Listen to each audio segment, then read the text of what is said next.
சூப்பரான ஒரு இளந்தாரி சிக்கன் எப்படி செய்கிறதுன்னு பார்க்கலாம். இளந்தாரி சிக்கன் இதுக்கு எப்படி பேர் வந்துச்சு? இதுக்கு பேர் வச்சதே நான் தான். ஏன்னா இந்த இளந்தாரிங்கன்னு சொல்கிற பேச்சுலர் பசங்க இருக்கிறத ரஃபாக வெட்டி போட்டு சரியாக வெந்தும் வேகாமல் நிறையா மசாலாக்களை போட்டு செய்கிற சூப்பரான ஒரு சிக்கன் ரெசிபி தான் இது. இது எப்படி செய்கிறதுன்னு டீட்டெயிலாக வீடியோவில் பார்க்கலாம் வாங்க. ஃபஸ்ட்டு வானலியில் எண்ணெய் ஊற்றிக்கணும். நல்லா எண்ணெய் சூடாகும். நான் இன்றைக்கி நல்லெண்ணெய் தான் ஊற்றிருக்கேன், ஏன்னா கைக்கு அதுதான் கிடச்சிச்சு. ஸோ எண்ணெய் சூடான உடனே வெங்காயம் கருவேப்பிலை போட்டு நல்லா வதக்கணும். நல்லனா ரொம்பலாம் நல்லா இல்லை, ஓரளவு வதக்கினா போதும். ஏன்னா பேச்சுலர் பசங்களாம் வந்து ரொம்ப தீச்சிருவாங்க, இல்லை ஏதாவது பண்ணிடுவாங்க. யாரும் கோச்சிக்காதீங்க பேச்சுலர்ஸ். பேச்சுலர் பசங்க என்ன பண்ணுவாங்கன்னா அது ஒன்று அரைகுறையாக வேக வைப்பாங்க, இல்லைன்னா நல்லா வேக வச்சுருவாங்க. அந்த அரைகுறை மாதிரி தான் வேக வைக்கிறேன் இன்றைக்கி வெங்காயத்தை. அப்போ தான் அது கொஞ்சம் க்ரன்ச்சியாக இருக்கும். ஸோ இப்போ பாருங்கள், வெங்காயம் வதங்கிட்டே இருக்குது. இப்போ ஒரு கண்ணாடி பதம் வந்துடுச்சு. இந்த கண்ணாடி பதம் வர வரைக்கும் வெயிட் பண்ணணும். ரொம்பலாம் நேரம் ஆகாது. சடசரன்னு ஆயிடுச்சு இன்றைக்கி இந்த ரெசிபி. ஆமாம், மூஞ்சி பார்க்கலாம். பாருங்கள், இந்த அளவு தான் வதங்கியிருக்கு வெங்காயமே. தெரியுதா? நல்லா தெரியுதா உங்களுக்கு? இப்போ இஞ்சி பூண்டு பேஸ்ட்டு ஒரு 1.5 ஸ்பூன் போட்டுக்கிறேன். இன்றைக்கி நான் 1 கிலோ அளவில் கறி எடுத்து மஞ்சள் தூள் போட்டு நல்லா அதை மேரினேட் பண்ணி வச்சுருக்கேன். கழுவி மேரினேட் பண்ணி வச்சுருக்கேன்.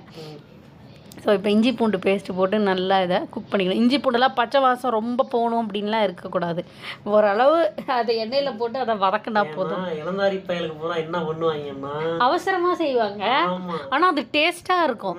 பார்க்கும்போதே ஒரு மாதிரி டெம்ப்டிங்காக இருக்குது. இது நான் எந்த யூடியூப்லேயும் எதுலேயுமே பார்க்கல இந்த சிக்கன் ரெசிபி. நானே தான் இன்றைக்கி சரி, ஏன்னா மதியானம் லேட் ஆகிடுச்சு, அதனால் சிக்கன் லேட்டாக தான் வாங்கிட்டு வந்தாங்க. 2 மணி சாப்பாடு சாப்பிடணுன்றதுனால டக்குன்னு இதை செஞ்சேன் இன்றைக்கி. சரி, இப்போ வந்து இஞ்சி பூண்டு பேஸ்ட்டு போட்டு வதக்கிட்டோம். அடுத்து என்ன பண்ணணும்? ஒரே ஒரு தக்காளி பழம் பாருங்கள், வெறும் இப்போ இனிமேல் தான். ஆமாம், தக்காளி. ஆமாம், ஒரே ஒரு தக்காளி பழத்தை 2ஆக வெட்டி போட்டு, ஏன்னா பெரிய பழமாக இருந்ததுனால என்னால் கையில் புழிய முடியாதுன்னு 2ஆக வெட்டி போட்டு புழிகிறேன். தெரியுதா? இதுக்கான ஆமாம், ஒரே ஒரு தக்காளி பழம் வெட்டி போடாதீங்க, புளிஞ்சு போடுங்க. அப்போ தான் அது வந்து டேஸ்ட்டாக இருக்கும். அரைச்சும் போடாதீங்க. பசங்க என்ன பண்ணுவாங்க, அந்த டைமில் கத்தி தேட மாட்டாங்க, அப்படியே எடுத்து கையில் ஒரு புளிச்சு போடுவாங்க. அதான் பேரே வந்து இளந்தாரி சிக்கன். இளந்தாரி பயலுகடா. ஓகே, இப்போ பாருங்க, இப்போ இல்லை கொஞ்சம் கேமரா வேறு சைடில் போயிடுது, எல்லாம் மன்னிச்சு கேட்க. நானே சமைச்சிட்டு ஒரே கையில் எடுத்து கேமராவையும் பிடிச்சிக்கிட்டு இருந்தேன், அதனால தான். ஆமாம். சரி, இப்போ தக்காளி ஓரளவு வதங்கிருச்சு. இந்த நேரத்தில் மசாலா தூளை போட்டுற வேண்டியதான். கையில் கிடைக்கிற மசாலாவை போடணும். நான் இன்றைக்கி போட்டது மிளகாய் தூள் ஒரு 1.5 ஸ்பூன் போட்டிருக்கேன் பாருங்கள். அடுத்து கரம் மசாலா ஒரு 3/4 ஸ்பூன் போட்டேன், அதில் பாதி அளவு கரம் மசாலா போட்டிருக்கேன். அடுத்து சீரகத்தூள் ஒரு 1/2 ஸ்பூன் போட்டிருக்கேன். வதக்கிட்டேன், சாரி வதக்கிட்டாங்க. இல்லை வதக்கிட்டேன். இப்போ பாருங்கள், சீரகத்தூள் வரும். அடுத்து ஒரு 1/2 ஸ்பூன் சீரகத்தூள். பாவம், கேமரா ஒரு பக்கம் நகர்ந்துக்கிட்டே இருக்கு. யாரும் என்னை தப்பாக எடுத்துக்காதீங்க. மிளகுத்தூள் அடுத்து ஒரு 1/2 ஸ்பூன். ஜீரகமும் மிளகும் ஒரே அளவில் போட்டிருக்கேன். இதை வந்து நல்லா ஒரு பரட்டிடணும். இதில் வந்து முக்கியமான விஷயம் என்ன அப்படின்னா, கையில் கிடைக்கிற மசாலா. ஆமாம், இளந்தாரி பயலுக்கான நம்ம சிக்கன் மசாலா நிறைய பேர் போடுவீங்க. எங்கள் வீட்டில் இல்லை. இது என்னடா புது மசாலான்னு நினைக்காதீங்க, கொத்தமல்லி தூள் போட்டிருக்கேன், வேறு ஒன்றும் இல்லை.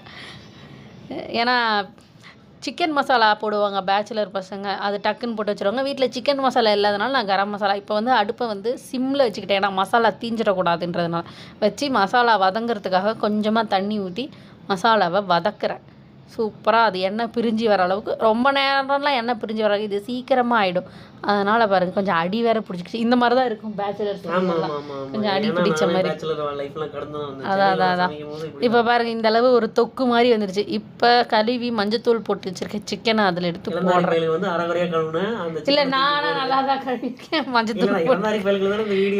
ஆமாம், ஆமாம், இது வந்து பேச்சுலர்ஸ்க்கான ரெசிபி. ஆமாம், இதை வந்து நான் தான் ட்ரை பண்ணேன். ஓகேங்களா? நான் வந்து போய் சொல்கிறாங்க காய்ஸ், யாரும் நம்பாதீங்க காய்ஸ். இன்றைக்கி மதியானம் என்னடா செய்கிறது, வீடியோ வேறு எடுக்கணும், புதுசாக ஏதாவது ஒரு ரெசிபி போடணும், சிம்பிளாகவும் நம்ம செய்யணும், வீடியோவும் எடுக்கணும் அப்படின்றனால தான் இதை செஞ்சேன். இப்போ பாருங்கள், மசாலாவில் கறியை நல்லா பரட்டிட்டு தேவையான அளவு உப்பு போட்டேன். ஒரே ஒரு டைம் தான் உப்பு போட்டேன், அதுவே இன்னைக்கு ஆனால் சரியாக போயிடுச்சு.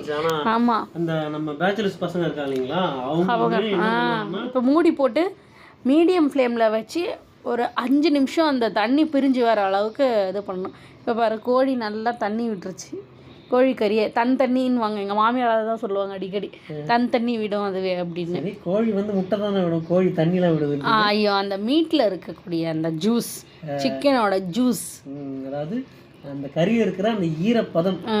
இப்போ பாருங்கள் நல்லா குழம்பு மாதிரி வந்துக்கிட்டுச்சு. இப்போ என்ன பண்ணணும், சிம்மில் வச்சு நல்லா கறியை வேக விட்டதுக்கப்புறம் அடுப்பை அனலில் வைக்கணும். சூப்பராக வருங்க. சிக்கன் வெந்திருக்கும். ஆமாம் பாருங்கள், இப்போ சிக்கனும் வெந்துருச்சு ஆக்சுவலாக, தெரியுதா? ஆனால் நான் என்ன சொல்லியிருந்தேன் அப்படின்னா, இன்னும் கொஞ்சம் வேகாடு போடணும்னு சொன்னாங்க. ஃபுல்லாக ட்ரை ஆகட்டும், இதை சிம்மில் வச்சு இன்னும் கொஞ்சம் நேரம் விட்டுரு. சிம்மில் வச்சு இப்போ எடுத்தாச்சு. அருமையாக சூப்பராக, பார்க்கும்போதே சூப்பராக ஒரு இளந்தாரி சிக்கன் ரெடி ஆயிடுச்சு பாருங்கள். பார்க்கும்போதே ஒரு டெம்டிங்காக இருக்குது. Simple recipe. கடைசியாக கொஞ்சமாக மிளகுத்தூள், ஏன்னா அந்த ஒரு பஞ்ச் இருக்கணும், அந்த காரம். பேச்சுலர் பசங்கன்னு சொன்னாலே என்ன பஞ்சு, அந்த காரம் கேட்பாங்க. எதுக்குன்னா கூட ஏதாவது ஒரு பானங்கள் வச்சுக்குவாங்க, அதுக்காக சோமபானம் வச்சுக்குவாங்க. ஸோ கருவேப்பிலையை போட்டு நல்ல ஒரு பரட்டிட்டு. ஆமாம் பார்த்துட்டு எங்களுக்கு சப்போர்ட் பண்ணுங்கள், சப்ஸ்கிரைப் பண்ணுங்கள், ஷேர் பண்ணுங்கள், லைக் பண்ணுங்கள், கமெண்ட் பண்ணுங்கள். கண்டிப்பாக ஒரு கடி ஒரு குடி. ஒரு குடி. Okay bye.